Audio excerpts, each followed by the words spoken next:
Program TMMD ke-128, Kodim 0405 Lahat, terus berlanjut dengan menyasar kebutuhan dasar masyarakat, salah satunya penyediaan air bersih melalui pembangunan sumur bor di Desa Lubuk Tampang, Kecamatan Kikim Timur, Kabupaten Lahat.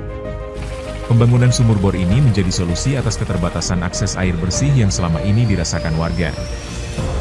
Kami kalau ambil air itu di sungai, apalagi kalau musim kemarau kami agak susahnya mencari air.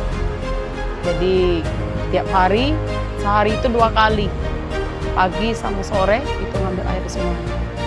Tempatnya jauh, itu sekitar kalau ngambil air itu setengah jam. Kehadiran sumur bor diharapkan dapat memenuhi kebutuhan air bersih masyarakat serta meningkatkan kualitas hidup warga Desa Lubuk Tampang.